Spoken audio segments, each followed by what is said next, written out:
देखो, ये अंदर से बात समझ लीजिए, हम उसे बहुत जी जान से प्यार करते हैं जो भजन करने वाले हैं। हम जिन साधकों को देखते हैं कि अपनी सेवा, दिनचर्या और भजन किसी से मतलब नहीं, ऐसे ऐसे साधक हैं कि एक एक दो दो वर्ष हो गए हमने कभी उनसे राधे श्याम हमारी उनकी नहीं हुई होगी। और आप सच्ची मानिए, एक दिन भी ऐसा नहीं जो हमारे चिंतन में ना आते हो, चिंतन के द्वारा उनका पोषे। और हमारे पास हो अगर भजन नहीं करते तो सच्ची मानिए हम जानते भी नहीं है। अभी आप हमें अंदर की बात, जैसे वो कह रहे थे कि हम जान गए आपको, तो हम कहा नहीं जाने हो, जान जाओगे तो प्रेमानंद बन जाओगे, प्रेम और आनंद, प्रिया और लाल के रूप में डूब जाओगे। ये हमारे गोविंद आनंद कंद सच्चिदानंद प्रभु को ये छल छंद अच्छे नहीं लगते, उनको तुम छल कपट में नहीं फंसा सकते। एकांत निष्ठ भक्त, उसका मतलब हम तुरंत ले जाते हैं कमरा एकांत, गुफा एकांत नहीं, एकांत हृदय, एकांत निष्ठ भगवान के चरणारविंद में। शाब्दिक एकांतिक में मत जाइए कि शब्द का एकांत, कि भाई शोरगुल नहीं हो रहा, हम एकांत कमरे में पढ़, नहीं नहीं, आंतरिक एकांत में। अकेले चुपचाप बैठे रहना एकांत नहीं कहता, भगवान में खोए रहना एकांत कहता। इसको समझिए, प्रभु में खोए रहना, एकांत वास का तात्पर्य सच्चिदानंद प्रभु में खोए रहे। तो सत्संग, नाम कीर्तन, नाम जप, भगवत सेवा, इन्हीं से असली एकांत मिलता है, हृदय का एकांत। हृदय रूपी गुफा में हर समय चित्त चिपका हुआ है प्रभु के चिंतन में।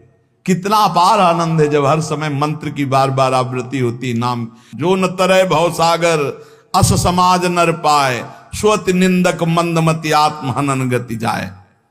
श्री तुकाराम जी महाराज कह रहे हैं कि जीव में एक अहंकार होता है, यही आत्मज्ञान को ढके हुए है, यही भगवदानंद को ढके हुए। अहंकार तामस वृत्ति से टिका रहता है, तमोगुण का लक्षण है अहंकार। इस तमोमय अहंकार में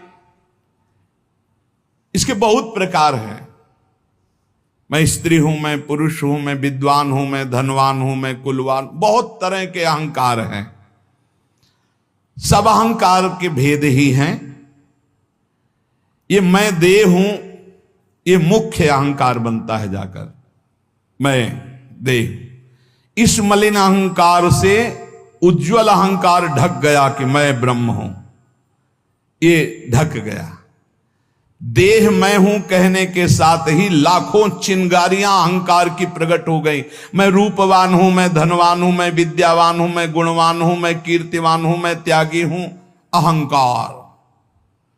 मैं अमुक देश का, अमुक भाषा का ज्ञान, अमुक धर्म का ज्ञान, अमुक जाति का, अमुक वर्ण का, अमुक कुल, आदि आदि, अहंकार।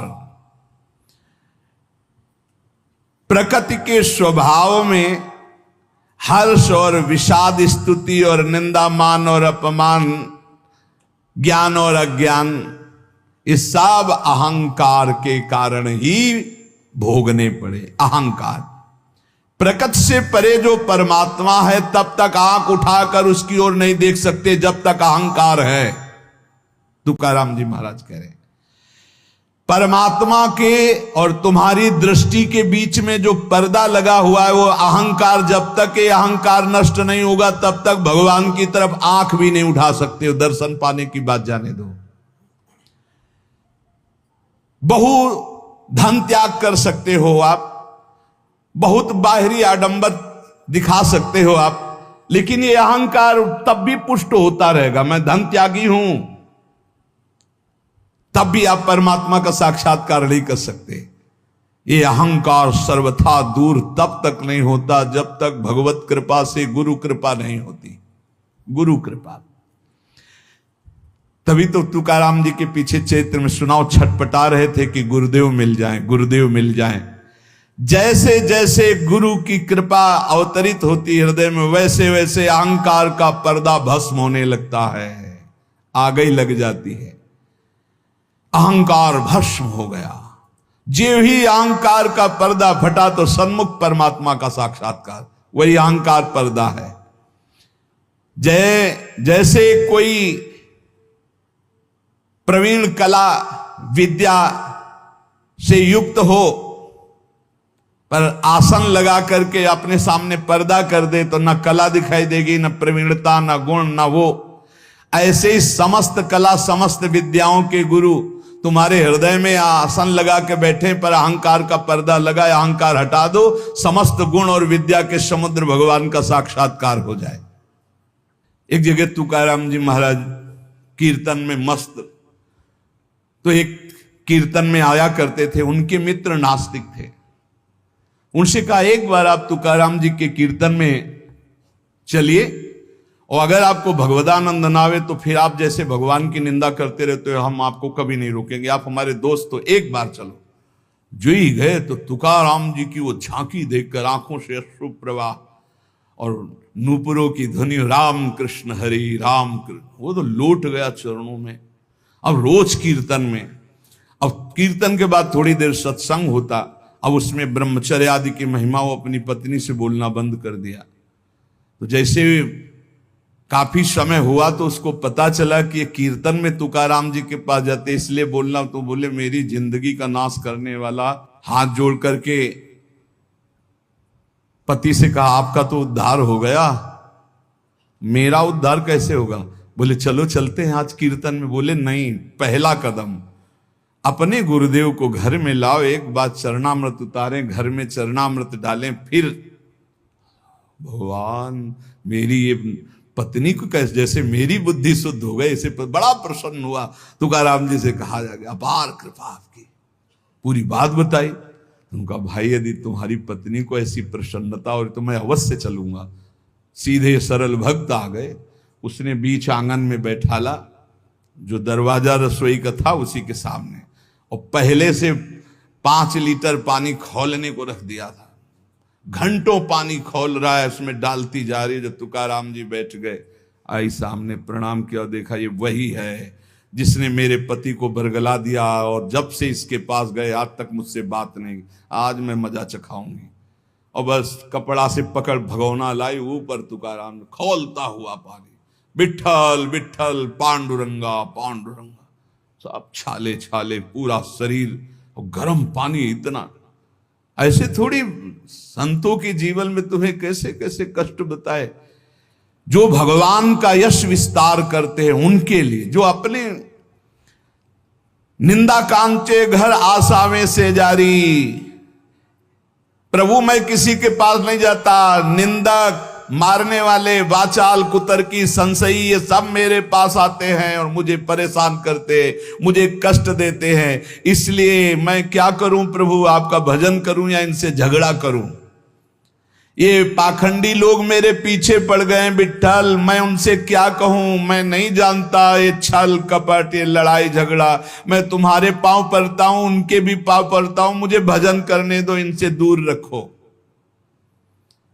नको दुष्टो संग पड़े भजना मधि भंग, तुक निषेधिता मद नशा सर्वथा, एका माध्या जी में बाद करूं कोणांसवे, तुझे वर्णुम गुण की है राखो दुष्ट जन, काय करूं एका मुखे सांगम महणे तुका।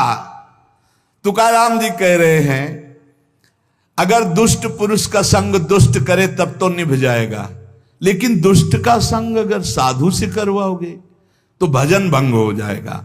नको दुष्ट संग पड़े भजना मदि भंग। प्रभु ये दुष्ट लोग मुझे नीचा दिखाना चाहते हैं, मुझे इस बात से कोई डर नहीं, पर मुझे सहा नहीं जाता जब ये भजन विरोधी बात करते हैं। मैं अपने को अकेला देख रहा हूं प्रभु, किस किस से वाद करूं?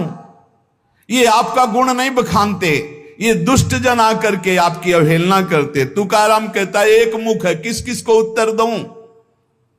इसलिए दुष्ट जनों का संग जब प्राप्त हो तो मौन ही सबसे उत्तम है, और भगवान को पुकारना, पुकार करके अलग रहना।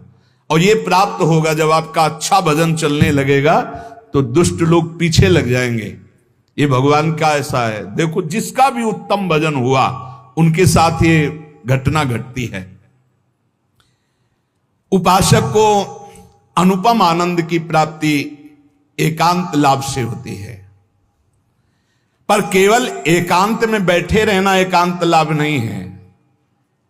एकांत लाभ का मतलब है समाधि। चाहे वो सबके बीच में बैठा भी हो।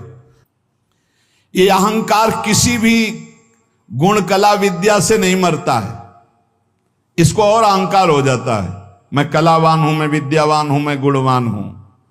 अरे यहां तक कि मूर्खता का भी अहंकार होता है। चित्त में अहंकार को पोसते पोसते अनंत जन्म व्यतीत हो गए, अब भगवान के मार्ग में चले तो नम्रता का अहंकार हो गया। ये भी है, मैं बहुत सरल हूं। अरे कितना बोझा लदा है अहंकार का। तुम और समझो, धूर्तों को धूर्तता का भी अहंकार होता है। कल्याण के मार्ग में चलने वाले साधकों के अंदर ये अहंकार प्रकाशित होता है तो देख पाते हैं, ज्ञानी लोग नहीं देख पाते हैं। ये साधकों को क्लेश देने लगता है, तब जान ले कि इसके मिटने का समय आ गया। जिसको अहंकार चुभने लगे, एक साधक रो रो के कह रहे थे कि मुझे ऐसा अहंकार है कि मैं दैन्य हूं, भगवान की विशेष कृपा मेरे ऊपर, मैं बहुत भजनानंदी हूं, क्योंकि हर समय नाम जप करता रहता हूं, तो मुझे डर लगता है कि इस ऑपरेशन का कहीं कोई कठोर विधान भगवान न कर दे। हमको उसे डरना तो चाहिए, क्योंकि भगवान ऑपरेशन तो बहुत अच्छा करते हैं, पक्का करते हैं, पर घटना बहुत, तो बोले मुझे डर लगता है, मैं सहन नहीं कर सकता कि अगर कोई ऐसी घटना आई। तो यही अहंकार है, वो बचना चाहता है। तो हम कहा डरो और भगवान से प्रार्थना करो, नहीं तो ऑपरेशन थिएटर साथ ही लिए घूमते भगवान, पता नहीं कब कहां कौन सी घटना घटा दे कि सारा अहंकार मिट्टी में मिल जाए। तुकाराम जी महाराज कहते हैं, पहले पहले जब साधक जानने लगता है कि अहंकार मेरे अंदर जागृत हो गया, तो जहां तहां सम्मान से बचने लगता है और उसकी वाणी का लोगों पर प्रभाव पड़ने लगता है। तब अहंकार उपाधि रूप धारण करने के लिए फिर आ जाता है चौड़े पे। बहुत बड़ा युद्ध है। तुकाराम जी कह रहे हैं कि जो असावधान है, चारों तरफ से चोर उसका माल चुरा ले जाते हैं। ऐसे ही अहंकार की वृत्ति साधक को असावधान कर देती है और उसका सारा भजन, भगवत भाव, सब ये काम, क्रोध, लोभ, मोह चुराने लगते हैं। अब मुझे तो डर नहीं, क्योंकि मैंने बहुत बड़े बलवान का आश्रय ले लिया, पांडुरंगा। हे हरि, अब तुम संभालो अहंकार का ऑपरेशन, आप करो, आप इसको संभालो। पदोपदिम नारायणा तुमची करीन भावना।